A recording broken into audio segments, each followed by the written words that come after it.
mùsùlùmí kò lágbára láti bú ẹ̀sìn mi. Ẹ̀yin afẹ́ ni wà sí rédíò àkìrí yó wọ́n bú ànábì o. Ayà rẹ̀ sì ń bẹ̀ ọba ń ké fún ọ. wala tasubbu alladhina yad'una min dunillahi. Ọlọ́dẹ ẹ̀ gbọ́dọ̀ bú ẹ tí máa ń pè nǹkan mí lẹ́yìn Ọlọ́run. Ẹ fi ọlẹ̀ mi ní ìdájọ́ wọn, ẹ má bú o.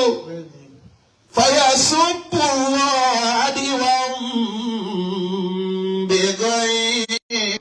Sọ Ọlọ́run mo kọ̀ kí wọ́n fẹnu gún mi, ẹ gbọ́dọ̀ fẹ́ràn èmi Ọlọ́run wọ́n bù padà. Wọ́n tọ fìtílà wọn, wọ́n jó lọ ní sí wò sáfọ̀ ọjà ní kọ́ tó tẹ̀lé àwọn. Kí n tiẹ̀? Sùgbọ́n mi kẹ̀rí yóò ṣe ké ìwúlò. Bàbá, ó tún wò fọ́ọ̀sì wa ká wá ṣe èmi nìjà.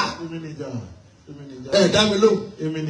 Wọ́n wọ́ lọ, wọ́n tan fìtílà bí wọ́n ṣe tán. Ẹ wá ní adéwájú mọ́sálásí. Ṣé wò sáyà wọlé? Wọ́n ò sì kóbi tì í kí lẹ dán ẹ lọ́nà fún.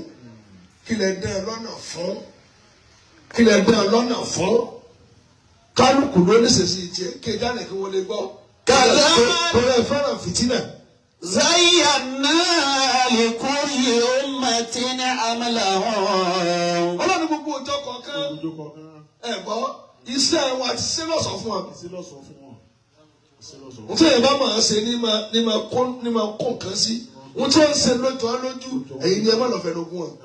A sì fi ọ́lẹ̀ kìnìkan wọn wọn ò pè yín o. Wọn ò pè á, wọn ò fagídí wọ́ a.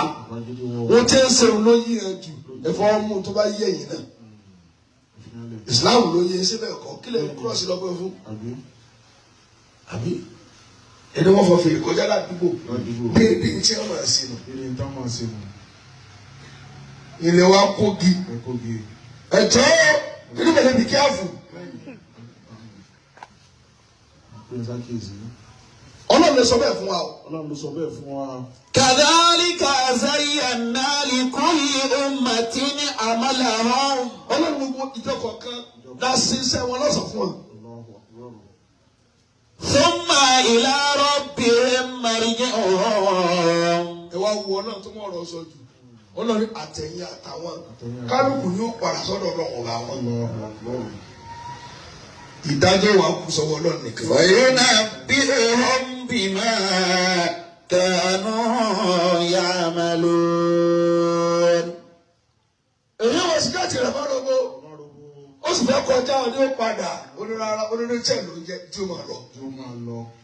Lágbára àti fọ́ọ̀kan máa because sí ní ọ̀nà kan náà.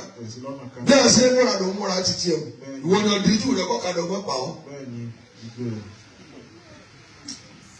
Ṣé ń gbọ́ ààrẹ ẹ bá tó àyà ike lórí omi ìtẹ̀sí ṣe wípé bá tẹ̀sí ń wò yín. Ọmọ ìyá mi ní Islam ẹ dá mi lọ.